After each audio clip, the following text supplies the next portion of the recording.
another season of Why Wasn't It Better? I am your host, Patrick Darms. And I'm your co-host, Anton Paras, here for Season 3.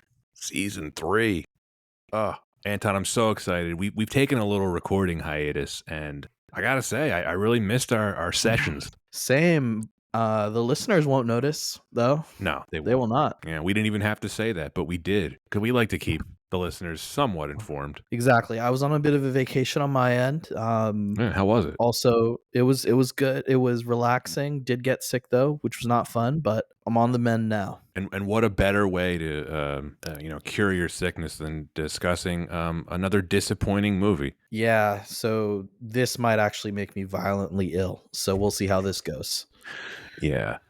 So we're kicking off this season, and because, we're in the midst of October now, which is a spooky season, we're covering what is on paper supposed to be a horror movie. Yes, but... Yes, it's one of the most infamous sequels of all time. We're talking about Exorcist II, The Heretic. Not The Exorcist II, just Exorcist II. Right, don't get confused with any films you may hear about in theaters right now. That's another reason why we wanted to cover this one, because of the new Exorcist movie, which is called The Exorcist Believer, which is in theaters now. It came out a couple of weeks ago. Before we get into that, I would like to get a little admin out of the way, because I had a question from a listener, which was, Are there any new theatrical releases that we might be covering this season or anytime soon? So I compiled a list of films that maybe we might do. I don't know. We'll see, depending on how they're received and if we get around to seeing them. I mean, I'm saying this with full awareness that we said we were going to cover Oppenheimer, and we never did. We will at some point. We'll get around to it. Yeah, I love the spirit of the question, though. Great question. Number 1 on the list is the new Scorsese movie, Killers of the Flower Moon, which comes out, I actually don't know when it comes out. I assume sometime before the end of the year. I would imagine a lot of folks are excited for this. Scorsese really, gets the film buffs excited. It is definitely an Academy Award style trailer, I'll tell you that. Number 2 on the list of films we might cover is this new Ridley Scott movie, Napoleon, which I am really excited, and I really hope is not disappointing. I hope we don't have to cover it. That's my point. I mean, it's hard, and I think one thing to consider is it's always just we're capturing a moment in time. We don't know how maybe critics or audiences will feel 10 years from now about the film. We're just trying to capture how we feel now. But yeah, Napoleon, the trailer looks really good. Number 3, Ferrari. I could see this being a potential film that we cover. This is a new Michael Mann movie, and I am a Michael Mann fan, but I have to admit, Anton, I was looking at his filmography. He hasn't made a great film in 20 years. That's fair to note, but I'm actually really excited for Ferrari. Same. Looks pretty good. His last film that I saw, which was Black Hat, which was with Chris Hemsworth, holy crap, that was a bad movie. I don't know if you caught that one. Did not. Well, we're going to cover it at some point in the future. And why don't you introduce the next film we might cover while I let my cat in? Sounds good to me. Well, another film, of course, we do have quite a few of these films already reviewed, and we have The Marvels releasing in, I want to say, a few short weeks. It's always great to see how the MCU has evolved, for better or worse. And with that, we do have a film that there's been a bit of a pause with all the Marvel releases. I know that folks have entered a bit of a Marvel fatigue. So curious to see how this film's received, and if it does end up becoming a box office and critical success, or perhaps maybe it doesn't. Maybe the expectation is it's not going to do well, in which case, if it beats that could be fun and interesting to review as well. Well, I can already tell you we are going to have to cover it at one point, because there's no possibility it'll be good. So you're on the over and under, you're taking the over that it's going to be bad. Yeah, it's going to be bad to me, at least. Okay. We have another film that I'm actually personally very excited about, just because. Oh yeah. I'm excited because I love the franchise, and because it's more of a direct correlation to the original film. So Wonka, not that I You wrote it out well in the notes. No one asked for it. Um, No, Now no the one did. Tim No. Burton version was just a monstrosity, but it was not connected to the original No. film that had come out in the 70s. So this is actually connected to that film. It's more of a prequel to that particular film. So I'm Oh, it is. Okay. curious. Okay. I'm curious and interested, and so that's where I land for my expectations. Hmm. Yeah, I mean, I'm definitely not excited for Wonka, but I am excited to cover the Tim Burton remake because that actually might be Tim Burton's worst movie. Remember on our very first episode where we covered the Planet of the Apes remake and we were discussing, is this Tim Burton's worst movie? It might be Charlie and the Chocolate Factory. Very weird vibe. We do have Yeah. it listed. Oh, we're definitely covering it. Yeah. There are some other films that also are releasing that could warrant um could definitely warrant going over. Now maybe this didn't hit your radar. What do you know about Five Nights at Freddy's? Nothing. So what if I told you that that particular video game is one of the most beloved like horror franchise video games of like Gen Z and like Gen Z and young millennials? I will take your word for it. Yeah, it is insane, the fan base for Five Nights at Freddy's.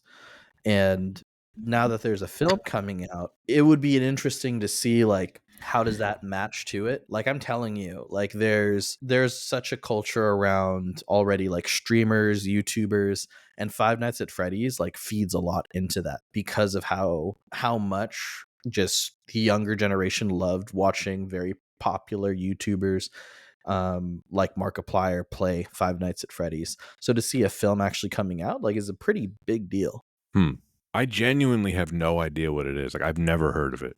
Yeah, man, look it up. The whole premise is there's like a scary, haunted Chuck E. Cheese type place, and someone has to be a security guard and survive because the animatronics are dangerous. I don't want to go too much into the lore, which funny enough, it actually has a very expansive lore. So when you get a sec pat, it's definitely bizarre how much of a following Five Nights at Freddy's has. And depending on the release, it could be very topical for the season. Okay. Another question someone asked me. There's a lot of rumors swirling about Christopher Nolan directing the next Bond movie or perhaps movies. And then he wants to set it in the 1950s. How do we feel about this? Oh, I mean, you're our resident James Bond aficionado. So please, what are your thoughts? This sounds intriguing on paper, but I hope it doesn't happen. I don't have a problem with Nolan directing a movie, but I don't want it to be set in the past. James Bond has always been a product of its time, and the time capsule element is one of the things that I think makes the older films so fun to rewatch. I Mhm. like how the series has changed with the passing of time. Bond movies should be evolving, not trying to dig up the past. I didn't love the Daniel Craig era, but I give them credit for at least trying to adapt and do something new. But to quote Cubby Broccoli, the longtime producer of the films, Bond films should exist, quote, 5 minutes in the future. They're not supposed to be period pieces, and I think setting a film in the 50s or the 60s would only make me nostalgic for like the Sean Connery era. That's how I feel about it. Okay. Well, at the end of the day, I'm always excited for some more Bond in my life, and I feel like it's been a bit since we said bye to Daniel Craig. So, I mean, I'm into it. Ultimately, I'm going to be excited for any Bond movie. Anything else to add, Anton, admin wise? Admin wise, we always talk about sports. Where are we in the sports world right now? Baseball playoffs, I haven't watched any of it. NBA is Yep. about to kick off. There's been some really good soccer on recently. Mm-hmm. It looks like a pretty competitive Premier League race so far. Man City is not pulling away. Arsenal's giving them a run for their money. Spurs are pretty unexpectedly. They're off to their best start ever since they last won the league way back in the 1960-61 season. So I'm pretty happy about that. And they're doing it without Harry Kane. Maybe a little Ewing theory potential there. Mm, So we'll say, yeah, there's some good sports stuff on. I mean, For anyone that's followed the NBA preseason and all of the offseason moves, it's interesting to see what Milwaukee's going to do this season. Are they going to be as dominant as predicted? They signed someone that can score points but can't play defense at all. So He can score a lot of points though. yeah, but he can't. He'll be missing on the defensive end. But we'll Eh, see how that goes. I don't know. I would have Um, done the same thing if I were Milwaukee. That's a good trade. and then the Warriors signed the Chris Paul? Fa I was gonna say I would say fair to say if it was the Joker to their Batman, it's definitely the Warriors' arch nemesis is Chris Paul. And now you have Chris Paul on the team. They look good in the preseason. I mean, it's just the preseason, and I may Yeah, be an don't worry. overly optimistic fan. He'll get hurt at some point. He'll stop caring about one Yeah. game in. He'll pull a hamstring in a playoff series and disappoint all your fans. Well, then there's the rest of the Knicks did roster, nothing, but which that's okay. I'm okay with that. so you're all in on this current Knicks roster. I'm not all in on it, but I mean, they wasted money on overpaid mediocre players for a long, long time, and I'm glad they're finally out of that phase. It's just investing in who they currently have, and to be fair, they did make some entertaining runs. Yeah. I mean, that's the point I'm at. Like, can they just actually just be competitive and win a playoff series or two? I'm not asking for the moon and the stars. Well, it's very realistic. The only thing you can be when you support the Knicks. Realistic. And now, unfortunately, it's time to talk about this week's movie, Exorcist II, The Heretic. Ugh. Yeah. We'll get to it. I just want to say for the listeners, there's no guest, if you haven't figured that out by now. We have friends that are real horror movie aficionados, and we invited them to be on this podcast, and they all passed. They're like, which movie Well, is it? yeah. I was like, Exorcist 2. And they're, no, thanks. It's because they're horror aficionados and they know this isn't actually a horror film. Did they even try to market this as a horror movie? I didn't even watch the trailer. I didn't bother. Yeah, I didn't bother. There may have been a novelization to this. I didn't bother. Anyway, I'll intro this. Owing to his experience with exorcisms, Father Lamont is chosen by his superiors at the Vatican to investigate the death of Father Merrin, who died during the exorcism of young Regan McNeil in the first Exorcist film. Lamont finds Regan under the psychiatric care of Dr. Jean Tuscan. By hypnotizing the girl, he is able to learn that Merrin previously exorcised the same demon from a boy in Africa named Kokomo. Kokomo. I don't know. Hoping for answers, Lamont travels to Africa in search of the boy. Exorcist II, The Heretic was released on June 17th, 1977 by Warner Brothers Pictures. It was directed by John Borman. The screenplay was written by William Goodhart, based on the characters created by William Peter Blatty. The film stars Linda Blair, Richard Burton, Louise Fletcher, Max von Sydow, Kitty Wynn, Paul Heinrich, and James Earl Jones. Budget of $14 million. That is $70 million adjusted for inflation, and a box office return of $30 million. That is $155 million adjusted for inflation. Anton, why was this movie chosen? Well, I think it's because actually you hate me and you wanted me to experience this film so that way I can have this torment my memories and cause a piece of trauma that could only be expunged from my memory through some sort of device that would allow others to also sift through my memories like in this film. But Yes, that I'm aside, glad you vaguely described the device that they used in this film because I'm still not quite sure what it does. right. Nor how there's expert mastery of it just by asking, hey, why didn't I try it on? I know what she is. Okay. But that aside, I mean, Yeah, Patrick. all joking aside. Yeah, all joking aside, it's fair to say that the predecessor to this film, the original Exorcist, that was a pretty big movie, right? I'd say more than pretty big. It's one of the most famous movies of all time.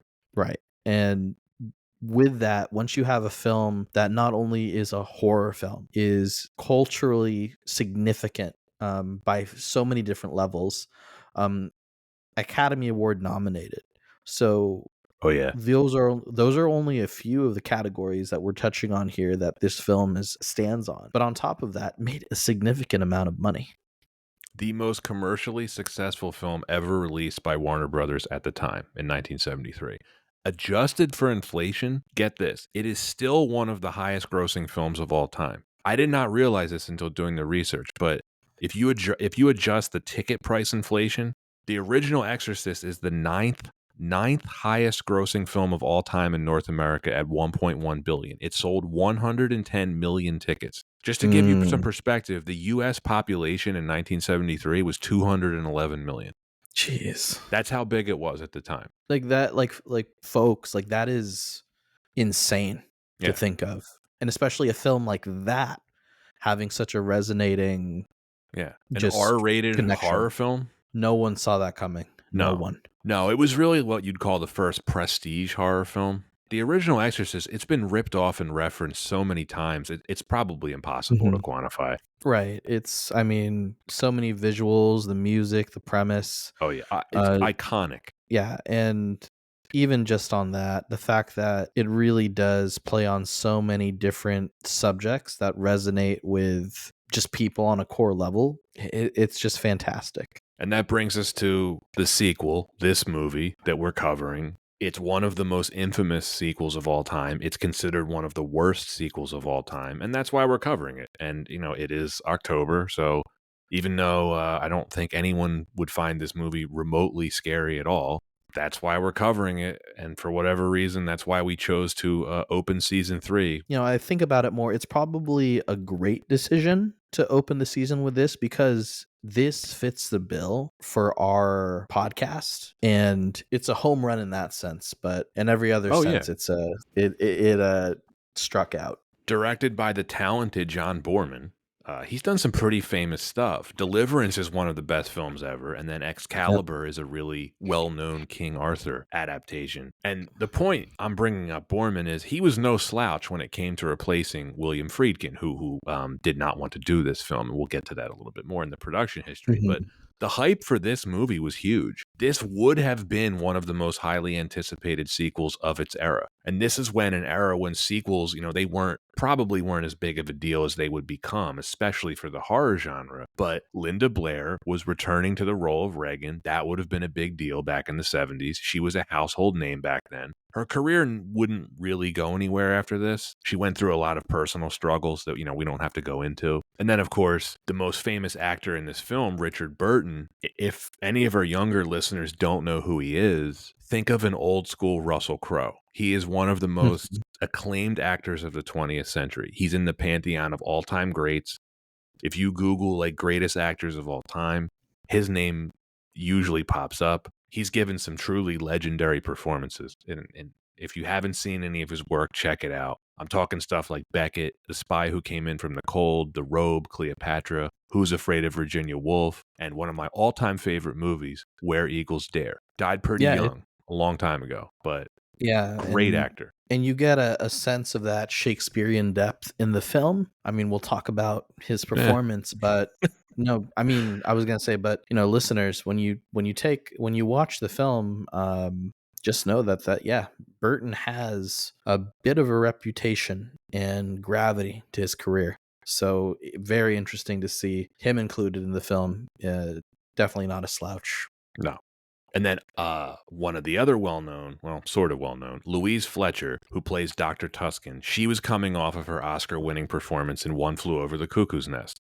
Who, That Nurse would have Ratchet? been a big deal. Yeah, Nurse Ratched, a very famous movie character. She's probably not a well-known name at this point. Her career didn't really go much anywhere after this, but we'll get to that. But then you had Max von Sydow. He was back. James Earl Jones is in this. Ned Beatty has a cameo. There's some pretty well-known faces in this movie. And, we kind of teased it already. This is one of the most universally despised sequels of all time. It's always mentioned on the worst films of all time list. Its reputation has not improved over time. It's every bit as hated now as it was then when it came out. And you said it, Anton. This is a perfect choice for this podcast. Absolutely. And I don't know about you, Anton, but this is one of the rare examples where I had never heard a single positive thing about this movie from anyone. It had such a bad reputation that I didn't even see it until we had to do it for this podcast. I just avoided it because anyone I knew that had seen it told me, like, just don't watch it. This is I a first mean, for this podcast. We're covering a film that I had never seen before. Everything else I'm pretty sure I'd seen. and you feel better after you watched it, right? I did not. I did not, but we'll get Okay. to I feel better in the fact that we're covering it, and I think we're gonna have fun talking about it, but, no, I did not enjoy watching this movie. Okay, that's fair. How about you? Uh, I had seen this film a while back because it was available at my local library. Fans may know there's a lot of those VHS of older films available at libraries in the 90s, and this film was one of them. I remember back then not enjoying it, but that was in the context of being younger, and now the context of being an adult and rewatching the film. I will just say I did not enjoy it. Fair enough. One of the other things I realized about doing the research for this, I thought there were a lot more Exorcist films in the series. I'm talking about the official Exorcist franchise. I thought there were more films than there actually are. It turns out none of those exorcism of fill in the blank movies, they're not related to this at No, all. no, not at all. I just assumed they were, but so for the listeners, if you don't know, because I didn't, the official series is as follows. We had The Exorcist, released in 1973. This film, released in 1977. Exorcist III, aka Legion, released in 1990. Exorcist the Beginning, released in 2004. And then Dominion, prequel to The Exorcist, released in 2005. I've never seen either one of them. And then, of course, we have this new film that came out a week or two ago, Exorcist Believer. And there's apparently going to be at least one more sequel to that coming out in a couple of years. And here's some hilarious trivia for you. So this new film, Blumhouse Productions is the film company that made it. They paid $400 million to get the Exorcist rights. 400 million, and it's currently enjoying a 22% Rotten Tomatoes score. So it's more than twice as good as this movie, Anton, because this has a 10% Rotten Tomatoes score. 10%. Well, I'm glad that they got the value they wanted Yeah, with their purchase. just what a steal that was. $400 million for a just a franchise that everyone was just begging for a sequel to be made to. If you're ever curious to go through the older Exorcist films, Exorcist the Beginning and Dominion, a prequel to The Exorcist, they're essentially, I want to say they're the same film, but one of them's like the director's cut, which was the 2005 release. Are they good? No, so don't watch them.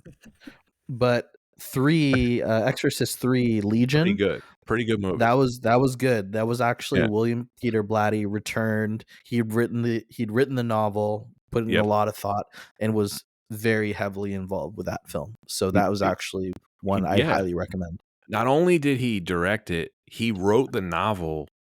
It's called Legion. He wrote Right. it because he hated this movie so much, which we'll get to.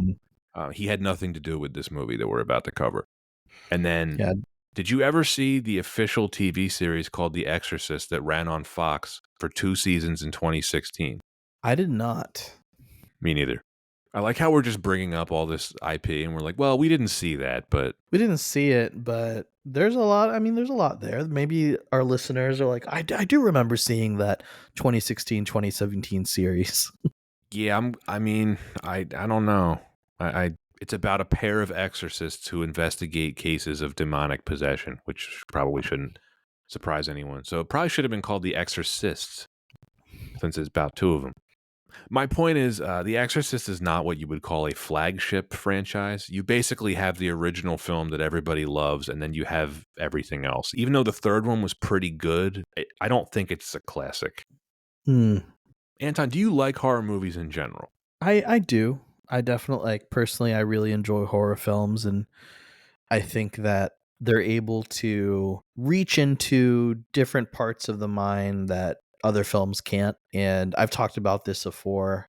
A really good horror film is just able to bring up a lot of that tension and a lot of feeling and release it with like the fear or the payoff in a very smart and fun way, in the same way you can always feel satisfied with a good joke. It's well said. I like horror with conditions. Just like any other genre, I'm a story guy first and foremost. And as long as there's a compelling story with interesting characters, I'm usually on board. And that's why I like the original Exorcist so much. Like the horror element was just a bonus to what I thought was a really great story with Right. really well acted, well written characters. Oh yeah, absolutely. I mean, it's the difference between do people really enjoy the buildup and the suspense, the questions about faith, the questions about evil, Yeah, or do they just want the parts where someone's head's turning, they're doing spider walks and throwing up? If you have just one or just the other, it does a complete film it does not make.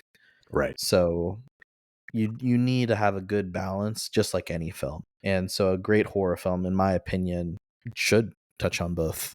Absolutely. Well, I mean, that's a pretty long winded answer of why this movie was chosen, but I feel like it was all warranted. So let's talk about the production history. Neither William Peter Blatty nor William Friedkin, the writer, producer, and the director, respectively, of the original Exorcist, had any desire to involve themselves in a sequel. They actually met at one point to discuss one, but they did not develop anything with that, so they abandoned the idea for it. The most likely reason, though, this is interesting, is that both Friedkin and Blatty were involved in lawsuits with the studio and inadvertently each other over the profits and the credits for the original film. And Blatty actually was barred from post production during the first film. Hmm. Yeah, could have been why. And according to the film's co-producer, Richard Lederer, Exorcist II was conceived as a relatively low-budget affair. He said, quote, "What we essentially wanted to do with the sequel was redo the first movie, have the central figure, an investigative priest, interview everyone involved with the exorcism, and then fade out to unused footage, unused angles from the first film. A low-budget rehash about $3 million of The Exorcist, a rather cynical approach to movie making, I'll admit. But that was the start," end quote. Okay, he's basically saying this is a cash grab. Absolutely. It's Yeah. just not ashamed at all. No. No. So the studio hired this playwright named William Goodhart to write the script, and they based it on the theories of the Jesuit paleontologist archaeologist who had inspired the character of Father Merrin in Blatty's original novel. Goodhart's screenplay took a more metaphysical and intellectual approach. I can't even say that with a straight face. Sure. Compared to the original film, he envisioned the battle between good and evil taking place within the human consciousness. And they allegedly tried to get Stanley Kubrick to direct this. I wonder if this is what inspired him to make his own horror film a couple years later with The Shining. Oh, I I have could no see evidence to that. support that, but they really did try I to get mean, Kubrick yeah. on board. I don't think it would have saved the film. Oh, hell no. Oh, no. No. No. So John Boorman is the guy that had the unfortunate task of agreeing to direct this. And he stated, quote, "The idea of making a metaphysical thriller greatly appealed to my psyche," end quote. Interesting. Borman had been offered the chance to direct the first film, which he not only turned down, but he advised Warner Brothers against making it, calling it negative and destructive. So yes, Anton, they hired a director who was vehemently opposed to the first film to make a sequel. Hmm. And Linda Blair, she was convinced to return as Regan after making it clear that she would not wear any of the prosthetic makeup from the original. So all of the flashbacks of her possessed are a double, and very obviously a double, which we'll touch on later. I And mean, I'm glad yeah, Linda Blair was really standing up for her career at such a young age. yeah, uh, yeah. Her, I I don't mean, know. was that the only thing that she decided that she was going to stand up for? Because she said yes to a lot of other questionable things the rest of her career. Yeah, yeah. Ellen Bernstein did not want to return, and Nope. most drafts of the screenplay featured her role in a central role, eventually dying at the end of the film and passing Reagan's custody onto Father Lamont. And due to their resemblance, this is why Louise Fletcher was hired to replace her as Chris McNeil when the role was still in the script. But it wasn't until shortly before shooting started that Kitty Wynn agreeing to return to her own role, that the role of Chris was swapped, and then Fletcher took the role of Dr. Jean Tuscan. So they made up this role for Hmm. Louise Fletcher for a bunch of really not clear reasons other than they couldn't agree or get people to return. But they did So, get Max von Sydow to return as Father Merrin. huh. Any thoughts on these actors? Well, I mean, you do see very typical studio attempts to cash in on what made the original successful. But, well, as seems to be first observation, the execution is not quite there. There's a lot of compromises being made. Yeah. And for the role of Father Lamont, they tried to get John Voight, they tried to get David Carradine, Jack Nicholson, and Christopher Walken. And it was, he was originally written as a younger character. And what I've read is that they really tried to cast Jack Nicholson in this. And Jack Nicholson, being the acting genius that he was, turned this down. But actually, John Voight agreed to take the role, but then he left after disagreements and he was replaced by Richard Burton. The character was rewritten to fit Burton's age. Dr. Tuskin was originally supposed to be a man before Louise Fletcher accepted the role of Chris. And of course, they changed the role around to make her the main person that's helping Reagan because Ellen Bernstein didn't want to be in the movie. But Hmm. regardless, filming began in May 1976 at Burbank Studios in Hollywood. Location shooting was kept to a minimum despite Borman's efforts to film abroad. A key scene of a sleepwalking Reagan about to wander off a rooftop was filmed in New York City. Borman grew unhappy with the original script and he asked Goodhart to rewrite it. The playwright refused, so Borman and another writer did their own polish during filming, and ultimately countless rewrites were done. And at one point, Linda Blair recalled, quote, "It was a really good script at first. Then after everybody signed on, they rewrote it 5 times and it ended up looking like nothing like the same movie," end quote. Linda Blair also said that Richard Burton started off sober during filming, but he frequently became drunk during the middle of production, and she said that tensions were high among the cast. Don't think I'm surprised by that. No, we'll get to Burton a little bit later, but he had a reputation at this point for being, let's just say he was a fan of the drink. We'll touch on that later, though. Yeah, so Borman developed a severe respiratory infection during filming, which delayed production for over a month. And Roscoe Pallenberg, the writer who worked with Borman on the script, ended up directing a number of scenes due to Borman's sickness, as well as providing his own rewrites. Blair said in one interview that Pallenberg directed a lot of the film as well as did rewrites. Pallenberg was credited as a second unit director and a creative associate. And some of the film became oversaturated, requiring numerous scenes to be reshot. The original $8 million budget rapidly grew, nearly doubling $14 million. Listeners, you'll be shocked to know this film had a larger budget than Star Wars, which had come out a month before this. That is nuts. Painful. An original rough cut of the movie was 3 hours long. Amongst the scenes which were deleted from the final version was a special effects sequence of the African church being destroyed by the demon Pazuzu. Exorcist II was finally released more than a year after filming began. Audiences reported laughing multiple times throughout the film, and William Peter Blatty recalled laughing during it. Borman pulled the film out of theaters twice to do some more editing. Gene Siskel rewarded this film 0 stars and declared it the worst film he'd ever seen. It sits at a 10% Rotten Tomato score and a 3.8 IMDb score. So, truly horrific critical reception. I know in the past we've talked about how Rotten Tomato scores may not be the end all be all, but I do give a bit more credit to those scores now because, or a bit more now, because it's also important to note that they've started to weigh more on the scores given there. So not only is it a combination of weighted scores for user perceptions of the film, but also critical reception. So there's a lot of weight to these scores that we're saying. Yeah, and 10%, that really is all-time bad. There are not many movies that score that low. No, And that then the is IMDb score of 3.8, holy cow. that is tragic. Yeah. So Pauline Kael was one of the rare defenders of the film, preferring it to the original. You wrote it in the notes that you question her judgment as a critic. It Yeah. made Yep. me question if she was on drugs. Yeah, I just she's a really famous film critic. She died a long time ago, but very influential. And she was known for having a lot of unconventional opinions about films. This has got to be high on the list of unconventional opinions. To I prefer mean, this over the original, you're right. It's like, did somebody make her pee in a cup? but we could also wonder, was it just someone trying to have a hot take to have a hot take, It's very possible she just wanted to zag a little bit.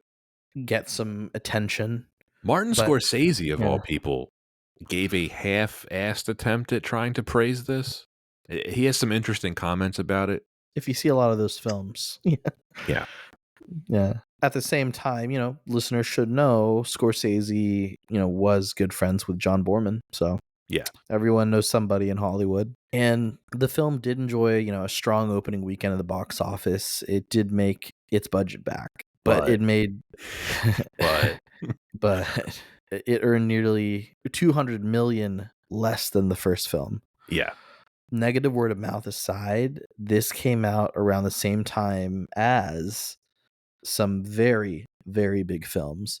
So we already mentioned Star Wars. It also came out during Close Encounters of the Third Kind, The Spy Who Loved Me, and Smokey and the Bandit. And I think the film that really stood out to me there was Smokey and the Bandit. That's a great film. great movie, classic. Yeah, that's pretty good summer, 1977. Yeah, 77 was Yeah, really had a lot of great hits. And then this film, for whatever yeah. I reason. was gonna say, as long as you avoided this, you probably would have had a good time at the movies. Yeah. The real legacy of the film is that William Peter Blatty hated it so much that he wrote a sequel to the original, Legion, which was published in 1980. 10 years later, he adapted his own book into what was The Exorcist III. It was such a great film compared to Exorcist II, everything's going to look like a great film, but it really was more of a return to form. And it was just so fun being able to see Blatty's vision, but in like a 90s like execution. It was really cool. And Yeah, I really like that story. interesting movie, worth it alone just for the Patrick Ewing cameo. Right. Fun fact, there are a lot of horror films that were released in the 90s that featured NBA player cameos. Can you name the other that I'm thinking of? No. It was the Stand short limited series films, which had Kareem Abdul-Jabbar as a doomsday, as like a doomsday fanatic. I don't remember that. Yeah, it's a fun Interesting. take. Oh, It's a fun okay. little cameo. Anton, let's talk about why wasn't it better for Exorcist II, The Heretic. Number one, the writing and the production. We mentioned how many rewrites that this film script underwent. Actually, we didn't, because no one seems to know. There's not really an exact number. I said at least 5 in the notes, but apparently the screenplay underwent so many changes that the original story became unrecognizable to those on set. And Linda Blair has been the most vocal about this. We gave her, gave a couple of her quotes earlier, but she was so displeased that she actually tried to get out of the film during production, but she couldn't because of the contract that she signed. There's Mm. almost no way of knowing what the original story would have looked like. We know this because she said the final film had no resemblance to the original story. I tried to do some research on what Borman and Pallenberg added to Goodhart's original story, and I couldn't find anything concrete. But one thing I do want to add here is just where we see, we've seen this before, right? Like we've seen before, without a clear vision or a clear story, it all starts at the head. So once you have that element, everything else that unfolds, there's no clear execution and vision. So when you have Yeah, that, there's probably going to be a lot of rewrites. When you have a lot of rewrites, you're going to have a lot of confusion. When you have a lot of confusion, you see it unfold on the screen. Is that fair to say? definitely fair to say. And to build on the point you're making is they started off the story idea with let's make a cash grab. We don't know what the story's going to be yet, but let's make a cash grab pseudo sequel to the first movie. Then there's the other part of this, right? How Borman pulled the film out of theaters twice to do some more editing. So there's at least 3 theatrical versions. So the film that we watched on HBO Max, whatever, that's not even the original film that was released in the theater. It was some change was made at least twice. Which is horrifying to think about, that there was Yes, an even worse version out there. it's very possible. Look, I mean, like this is the bottom line. Do you even consider this a horror movie? Like, is this a horror movie? No, absolutely not. It has maybe some horrifying images, or like it maybe has some horror elements, but I wouldn't put it in a horror No. film category. Yeah, the very beginning where the possessed girl immolates herself, Mm-hmm. that was kind of creepy. And then, Reagan almost sleepwalking off the skyscraper. I guess nah, I can't even. No, I mean, no. it's like the actual subject matter is very like horrific, right? Um, Possession, demons. Yeah, You see a lot of that in the film. You see demonic possession. You see instances of that should be like horrific, but then the way that it's executed on film sometimes hilarious. So, for example, typically when you think of like something's on fire and like it could be caused by demonic possession, oh, that should be scary, Yeah, I right? know I know what you're gonna say. But instead, what happens in this film is fire occurs out of nowhere in the basement of the hospital. Burton's character decides the best way to deal with the fire is to hit it with, I think, crutches. yep, that's correct. I don't know why they decided to go with that take and say that makes sense. And so when you get a scene that's supposed to add to the tension of like there's something supernatural going on, already there was a lot of weird cuts in that scene where you just see like Burton's eyes just darting back and forth weirdly in the scene. And the whole Just sweating interaction scotch. just it was a really uncomfortable scene to see. And then you just get the hilarity of him just trying to put out a fire very ineffectively with some crutches. So it should be a scary scene, but it actually plays out pretty hilariously. You know what there's not in this movie? There Yeah. isn't really an exorcism in this movie. No. Not really. No, like You get a clone Reagan. right, the doppelganger, which we'll get to. Yeah, I mean the thing that confused me doing the research, and I just want to say I'm going to mention this a couple times. I was confused throughout watching this movie. Borman Yep. said that he wanted to make a metaphysical thriller more than a horror film, right? He wanted it to be like uplifting in contrast with what he saw as the ugliness of the original film. What the hell does that even mean? Metaphysical thriller? That sounds like something that you're trying to sell to a studio, but you don't actually know yourself. Like, what does that even mean? I want to make a metaphysical thriller. It sounds like something I could pick up at my local East and West metaphysics bookstore next to everything about alternative medicines. This wasn't even based on source material. No, no. I see a lot of these elements in the writing, like claims about metaphysical thriller. It's fair to say, like, the approach to making this film was let's make a smart film, right? Like, I think that's what it dilutes to is they were trying to make something quote unquote smart, but it wasn't. No, and the main plot doesn't make a whole lot of sense. So, Father Lamont, that's Richard Burton's character for the listeners, his purpose and motivation is pretty poorly developed.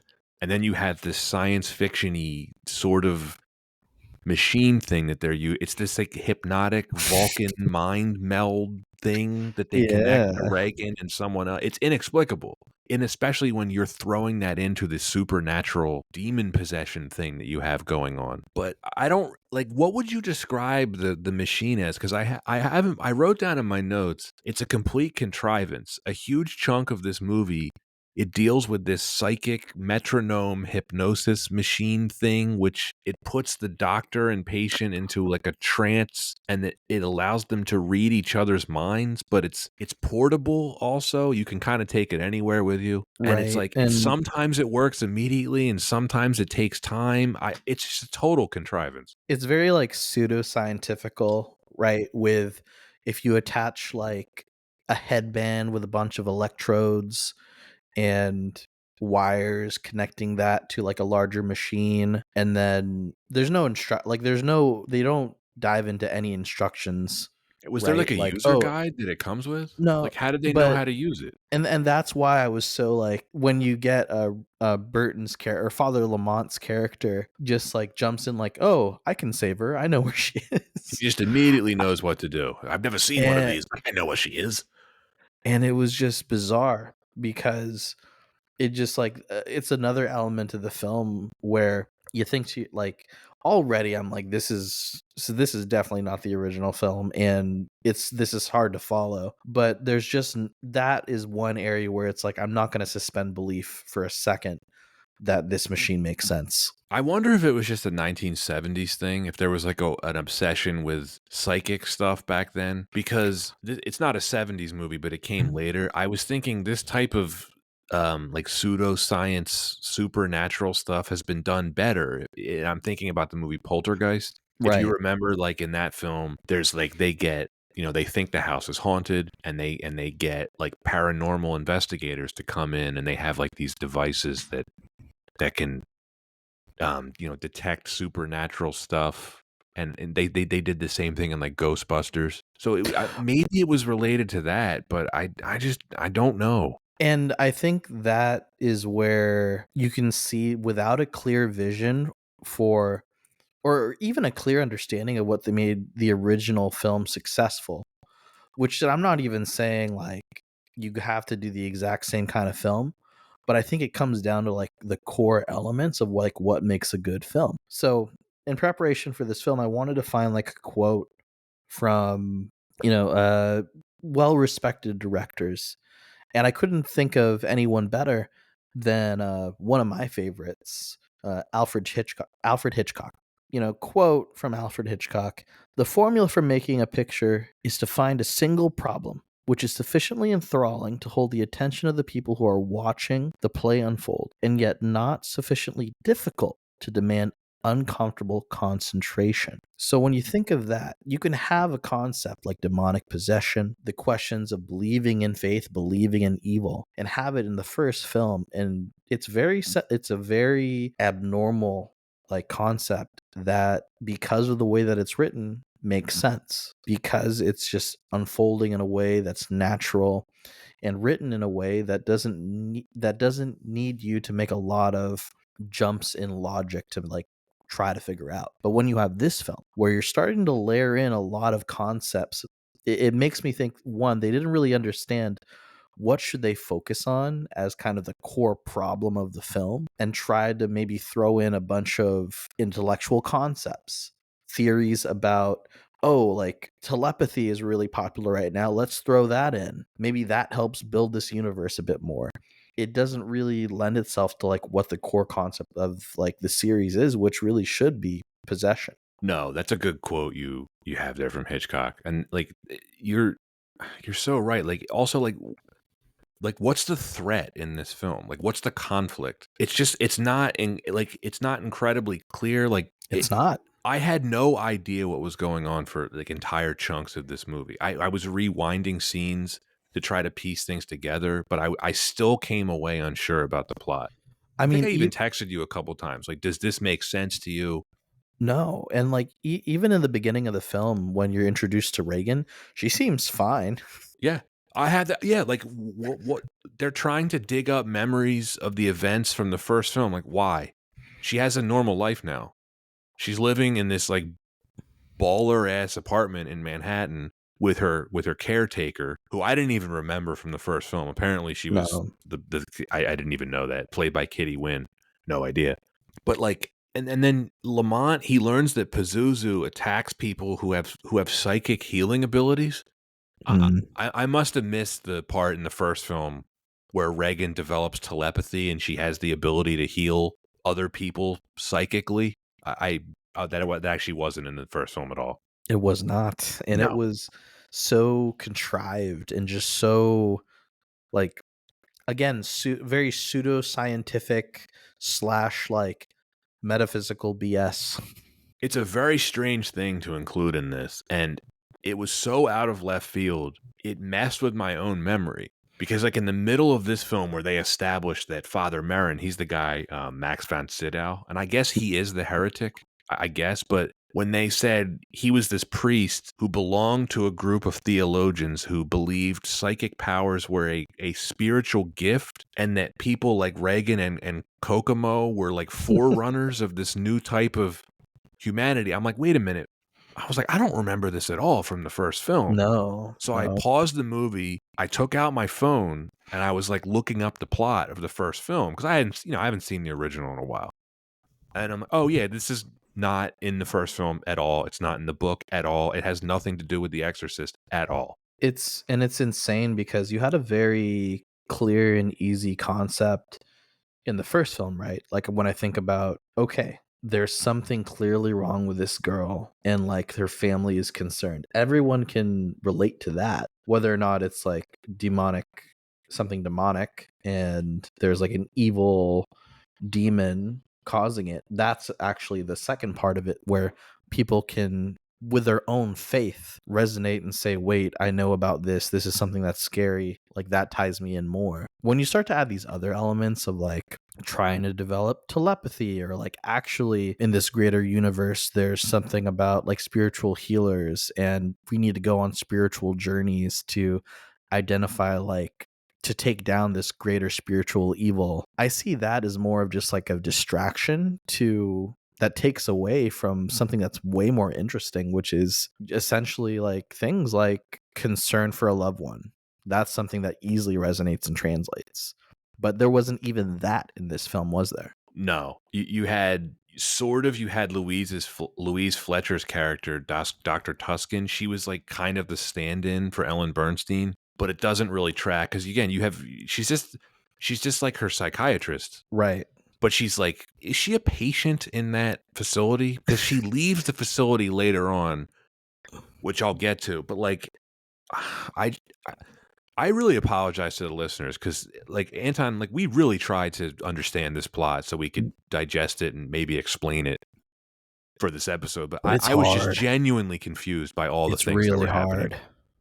Yeah, no, All of it's the difficult. scenes early on, well, the whole movie, everything feels disjointed. This is the most obvious plot hole I could think of. And again, I don't.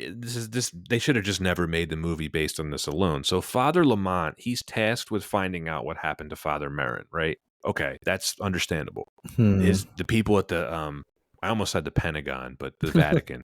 They're like, hey, we even though this happened 4 years ago, we just now decided that we need you to go find out what happened to Father Merrin because he died during this alleged exorcism, right? So again, 4 years later, for whatever reason, they just decide to get around to it. All he has to go on are police reports, right? The only people who survived that night are Reagan, her mother, and the caretaker. What's Kitty Wynn? I don't even remember her character's name. Yeah, sure. We'll go with that. Sure, Kitty Wynn. So Ellen Bernstein didn't want to be in the movie, so his character can't question her. But that would be the most obvious place to start. It's this huge plot hole. He's trying to find out what happens, but instead of going to the adult that was there that night, he just shows up in Manhattan at this psychiatric facility. This is all in the opening 20 minutes. It goes from the botched exorcism in the beginning. Well, I guess that was going to be an exorcism. Who knows? Zero context there. Then it's Reagan visiting Dr. Tuscan for some bad expository dialogue, and then Lamont getting his assignment, and then him immediately showing up at Dr. Tuscan's office. Like, how does he even know to go to this facility in Manhattan? It just jumps one after the other. It makes zero sense. And then at one point, it just dissolves to Reagan putting on the dream hypnosis metronome machine thing. I don't know. All of the flashbacks to possessed Reagan, it's like clearly not Linda Blair. The actor playing her looks noticeably different. The voice of Pazuzu is noticeably different. I have no idea what was going on. The psychic battle between Reagan and her possessed memory half, and they're fighting over Dr. Tuscan's heart, and it's like this weird hand sex thing. I don't. I was Yeah. watching this with my wife, and she was just like, she's like, what is going on? I did not have an explanation. Yeah, no, it's I'm just shrugging my shoulders as you say this. Just because I'm like, yeah, yep, that happened. I don't get it, but it happened.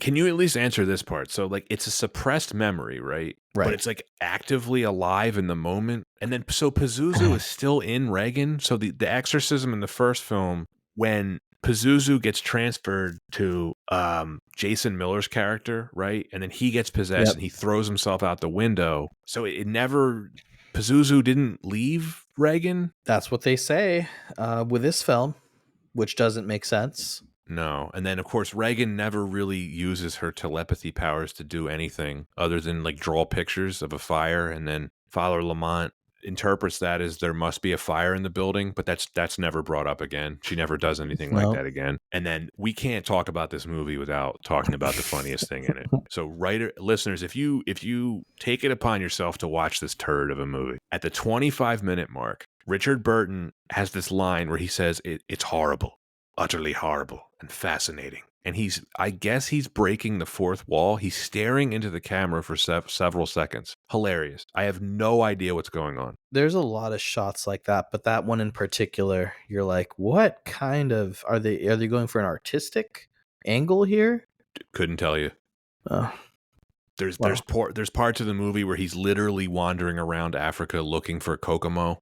It's like the script was wandering around with him, and then Reagan's doing this cabaret routine. it's really confusing. There's no concept of time or distance or like all No. of the travel he has to do. He just happens to be in Africa, maybe. Somewhere, yeah. And then, I mean, we're jumping around with the plot here, but I mean, we're doing our best. So I guess the funniest slash worst part of the movie would be the climax, like the last 30 minutes. I don't really understand what the plan was. So Reagan and Father Lamont, they travel back to the Georgetown house to do what? What's the plan? I can't tell you. It's makes They they didn't have one. They didn't share no, if they had I, one. no, and so then Sharon is her name, the Kitty Wynn character. Okay. So Dr. Tuscan and Sharon, they're flying back to DC. She steps out of the car.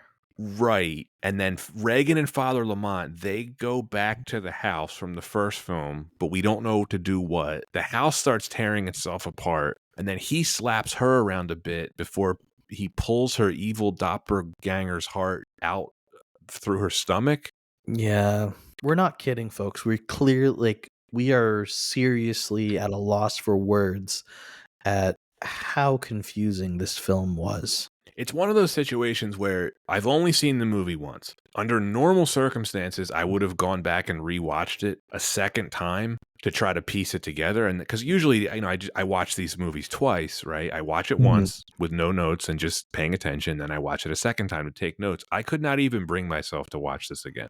And So I was just Googling stuff like what happened here, what happened there. but it wouldn't even help, I think, to watch it a second time. It was such a No. nonsensical film. No. What I did read is that the climactic battle was supposed to be far more graphic with like sexual content, but Burton and Linda Blair refused to do it, so Borman had to rewrite that part too. And then the house gets destroyed by some kind of an earthquake, but none of the neighbors seem to notice this. Dr. Tuscan is running out on the streets screaming for help. If any of you have been to the Exorcist house in Georgetown, it's in the middle of Washington, D.C. It's a very populated neighborhood. And then the fire department and ambulances, they show up all at once, out of nowhere, immediately. Who called them? We're not sure. And then Sharon just immolates herself and she dies of her wounds. Yep. It's the whole interaction too. When you think about interactions with the demon or with Pazuzu, count how many times we say it during the podcast, comparing that to the original Exorcist, it's like they had no idea what they were doing. Just No. any interaction, any tension in the film.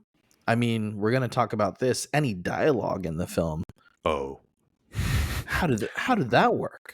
I was possessed by a demon. Oh, it's okay. He's gone. That's a real line. That is my favorite scene in the film because of how Linda Blair delivers it just straight faced to that poor little girl. I feel bad for Linda Blair.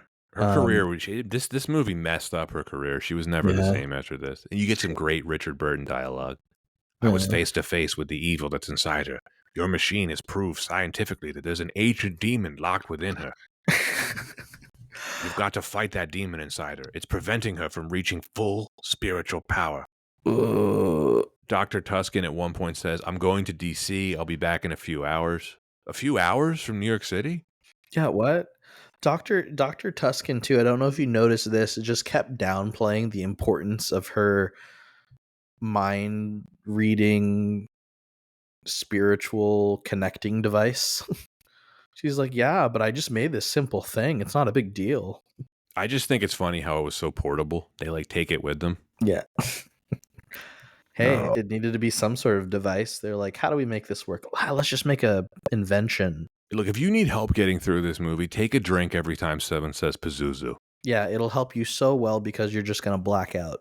Yeah. As far as the production goes, I think we just railed on the writing. I don't even know if this movie has writing, but the rest of the production, what did we think of Dr. Tuscan's office, which is located in a cross between a carnival hall of mirrors and the bridge of the Starship It Enterprise? it made, like, spatially, like, no sense, like, where was there an office versus where was there anything else? Yeah. And it just even the room where they would have, like, different patients in, I was it was bizarre how, like, the setup of everything in different scenes within that office. And again, not sure if Reagan is like an inpatient there because at one point she's leaving and one Yeah. of the receptionists, hey, she's like, hey, where are you going? And she's like, shh, it's okay. And just walks out. And then in the next scene, they're like, Reagan's missing. What do we do? It's like, the editing is pretty disjointed. The Yeah. cinematography, I thought it was pretty incompetent. And it's a shame because the guy who shot this movie, his name's William A. Fraker. He was a really accomplished cinematographer.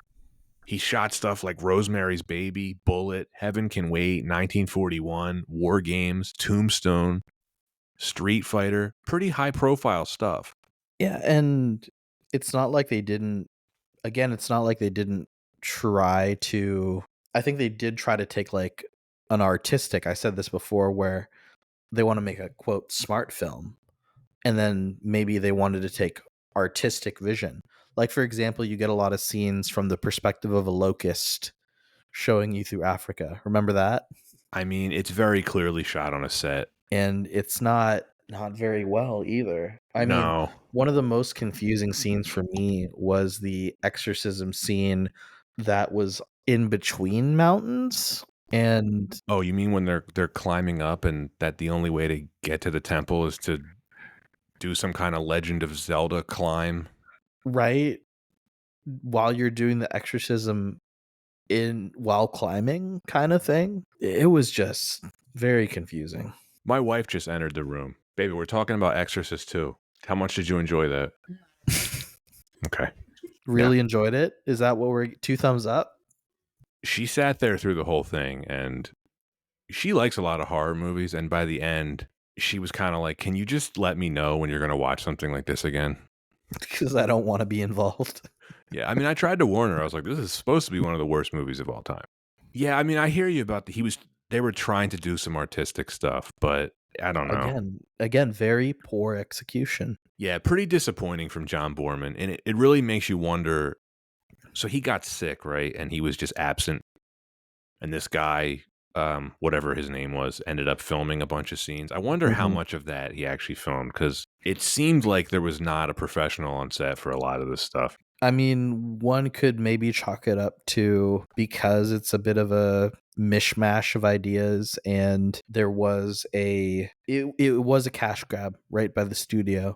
So they didn't really care what the end product was. So as long as they were able to put something together that kind of looked like a film, they were okay with it. So it's just disappointing from that sense. Well, in that sense, they succeeded because this does kind of look like a film. I'll give them credit for that. Right? Does it sound like one? I mean, some of the Ennio Morricone did the score, one of the most acclaimed composers of all time.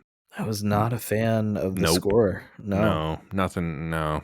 The second reason why this wasn't better, the performances. None of the actors acquit themselves well here. Maybe it's because they all knew they had subpar material to work with. Maybe because Borman got sick and he couldn't be as involved as he would have been. But whatever the reason, I found the acting laughable in a lot of Yeah. scenes. In the intro, we were really hyping up Richard Burton, right? And he's one of Mhm. the all-time greats. But by this point in his career, he was running on fumes. His chronic alcoholism severely impacted his work and personal life.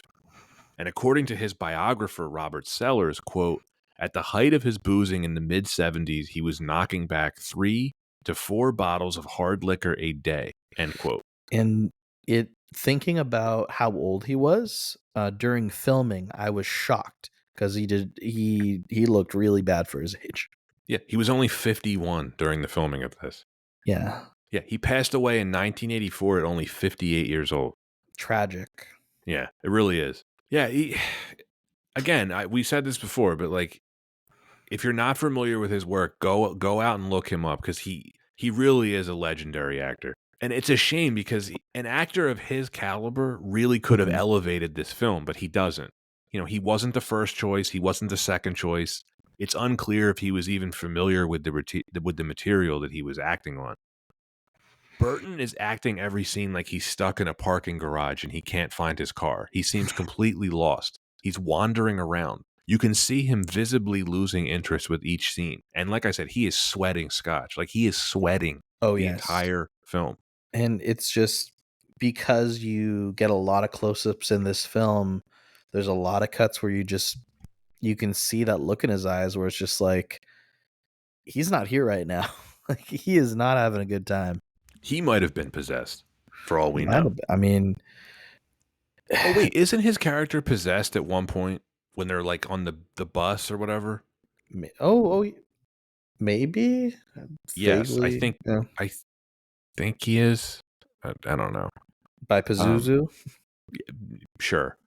Um, the other Oscar winner in this, Louise Fletcher, she might as well be a mannequin. She is wooden. No, I don't it know if was there was not like a good. lot of bad ADR, but her acting is so low energy. It's like she was on tranquilizers. There was also I like to think too in any of the scenes where there was attempts at like trying to show like urgency, fear. I think once you have that like really horrible dialogue to add to the exposition of the scene, it's this trifecta of just terrible. Oh, it's awful. Like he's when Lamont is giving her that rant about she needs to continue her work because Reagan is possessed by a demon, she just responds with, "I'll think about it." That's it. That's the only thing she says. It just makes no sense, and I don't know what kind of coaching they were getting offset, what the director was saying on how they should just execute on the scenes, but it honestly was bizarre just to see the way that the delivery of some lines were just so wooden. It's all cardboard. It's like they're just talking to each other like, "I'm looking for Reagan." "Well, you're looking in the right place. I am fighting evil." "Well, I don't know if I can help you. I'll have to think about it." Reagan likes to be on the balcony. Everyone is acting in the same flat monotone. Burton's monologue about evil is just it's like watching cardboard. Ugh. And then Linda like Blair has the most energy of anyone. She has like the sing-song cheeriness. but it doesn't fit. It makes no No, sense. no. At least she was the only one who appeared to be trying. And look, real quick, back to Louise Fletcher. Like this kind of killed her career. If you look at her filmography, it tanks after this movie. She'll always be remembered for Nurse Ratched, Mm. but this is one of the weakest follow-ups to an Academy Award-winning performance that I can think of. She went to the highest peak to the bottom of the barrel in only one film. And the only other thing I can recall her being in that I really liked her in was she was Kai Wynn in Star Trek Deep Space Nine. It was like a recurring role in that show. She was really good in that role. That's a deep cut. I mean, to be fair, I think a lot of names that were attached to this film just they did it for the money. And I guess the curse of this film is Yeah. it really did hurt a lot of careers.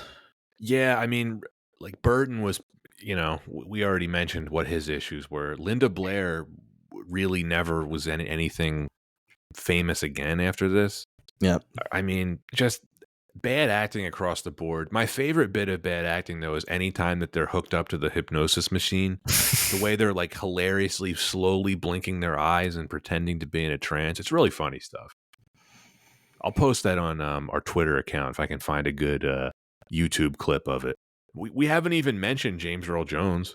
Right. And I think like you'd think someone like James Earl Jones with his level of acting could help some in this film, but not really. He was in it for like 10 seconds. I deliberately avoided talking about the part of the plot where he's like a witch doctor, and then he turns out to be just a regular doctor that works with locusts. They don't explain it at all. They never No, explain it. no. And then Ned Beatty, he's one of the most famous character actors of that era. He has a cameo as like a bush pilot who specializes in random African religious cities. My only guess, Anton, is that he must have had his family threatened by the studio to appear in this film as a cameo because there's no valid reason why he would take this role. No, yeah, that's fair. One of the most bizarre scenes is when you're supposed to be in the from the perspective of a locust, which is Pazuzu is um like, oh, like you want to see you like sending, you're on the journey from the perspective of the locust, and you're also from the perspective of Father Lamont going on the journey. And then there's this very distracting, like almost fluttering score going on in the background, um, which the only thing I can think of describing is a sound of Mothra going in the background, until finally you're faced with like James Earl Jones' character who yells like a leopard. I was like, I just focused for 5 minutes on that. Let's wrap this up. Did we like it? Oh man. Do you want to go first? Yeah, no, I'll go first. This was a horrible film and just disappointing for so many reasons. At least with some of these bad films that we've reviewed on this show that we've gone over, there's some there's some like positive takeaways. There are maybe a couple scenes in this film that like I can at least quote and laugh at, but otherwise there's just so much bad to this film that it really is just one of the worst films I've ever seen. I know we typically go from like an A to F scale, but like I feel like it's one of those cases where really having some sort of number system really helps indicate how low of an F it is. Like to me, like this is like lower than 10% kind of F. Like this is like a 0.05 out of 100 kind of F. Like it is so bad. It's really hard to find positives about this film, and like the ratings that we saw on IMDb and Rotten Tomatoes make so much sense. And I agree with, I think they should even be lower just because of like how in your face this film is about bad writing, bad acting, bad dialogue, horrible score, bad cinematography, and just an all around not fun film. Yeah, this should go down as like not only the worst sequel of all time, but just one of the worst films of all time. Okay, I've gone on too much. I'm giving this film like an F. Let's throw a negative on there. Let's yeah, an F negative, F minus. Yeah, I'm with you on this. I mean, I was curious to watch this because this is always one of those movies. When you see 10% Rotten Tomatoes score, you're like, well, is it really that bad? It is. That's an interesting thing you said. Is this the worst sequel of all time? It may be. I'm struggling to think of one that I liked less. I found a quote. Christopher Porterfield of Time Magazine. He said, quote, "Most sequels offer more of the same. This one offers less of the same. The only synthesis in the film is between the ludicrous and the unintentionally comic," end quote. John Oh my Borman god. ended up disowning this film. The writing is a total mess. It's all over the place. The story seems to confuse itself. It certainly confused me. There were entire segments of the film where I really had no idea what was going on. It has horror elements, but it isn't a horror movie. It has sci-fi elements, but it isn't a sci-fi movie. It relies heavily on the first film, but it also tries to retcon things about it at the same time. There's at least a half dozen lines that are so stupid they're unintentionally hilarious. The acting is entirely bad. It's like everyone was on tranquilizers. Richard Burton should have been ashamed for even participating in this. I really was prepared to give this a chance, just having never seen it before, but it really does deserve all the hate that it gets. Yep. This is actual garbage. This is by far the worst film that we've covered so far on this podcast. This is so bad that I am now sort of like rethinking how bad movies can be. This really was difficult for me to get through. Considering the cast and who made this, there's just no excuse for how bad this was. This was really was a total cash grab. It didn't attempt to honor the source material at all. In fact, there was no source material because the individual who conceived it in the first place rejected the idea of the sequel in the first place. I can stomach plenty of bad movies, but this is like Call of the United Nations bad. There's not a single thing about it that made me glad I watched it. This belongs on Mystery Science Theater. Mm-hmm. I mean, you say it's the worst sequel ever made. I can't I can't really argue that. I am so pleased that I managed to avoid watching it until now. I would not watch this again. This is an F minus minus minus for me. If I could go lower to G or H, I would. Yep. And I was sort of thinking about this, like reassessing things. So prior to this, you and I both gave 3 F ratings for the same movies: Death Note, Spider-Man 3, and Hannibal. Those films are like masterpieces compared to this. And I will say this: there's still Fs, Oh but yeah, this deserves its own level of F. 100%. I'm glad you brought up the number rating idea, and we should reinforce that.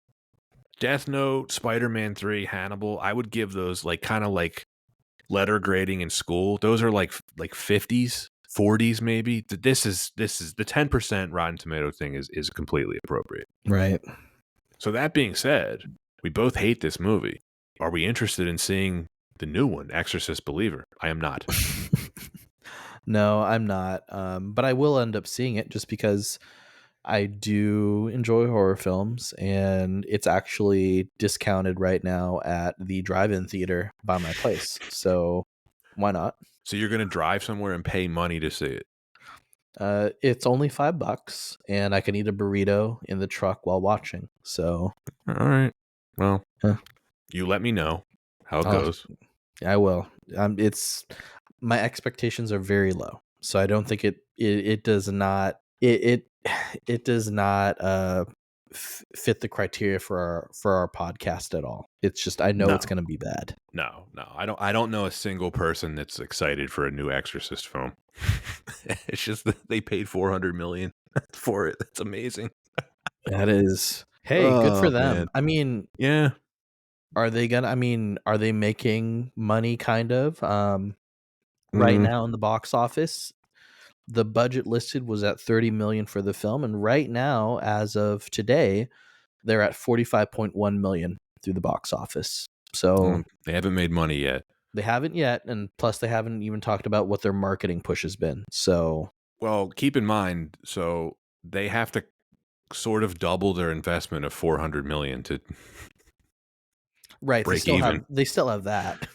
Yeah. No, good thing there's 2 more movies coming along. Oh But boy. Well, that's it for Exorcist yeah. 2, The Heretic. Oh, my final thought on this. If any of the listeners haven't seen it, this is a first for the podcast. Don't watch this movie. Yeah. Just don't. It's really not worth it. If you want to see it for continuity with our podcast, I mean, maybe check it out. It's on Max streaming right now. But like this, truly, I would not recommend this to anyone. Yeah, I do want to put that out there. Maybe do we make do we have a first and put a public service announcement like do not watch this film? Yeah, Like I'll throw that on Twitter. yeah, I think that's probably the best option because we care about our listeners and we don't want to subject them to this. Definitely not. But it won't be the last Richard Burton movie we cover this season. We got one coming up. But anyway, that's it for Exorcist 2, The Heretic. Anton, what do we have next on deck? Next on deck, we have lots of fun. I'll tell you that. We do have, I don't think we picked a movie yet. It's going to be a scary-ish movie. I don't know what listeners can expect yet. I have a couple horror movies on deck that we could cover that we've got guests for. But But yeah, we'll see. we'll find we'll see. We'll find something. Either way, our listeners can look forward to some fun, some laughs, and of course, a movie that certainly should have been better. Most definitely. Well, we will see you next time on Why Wasn't It Better?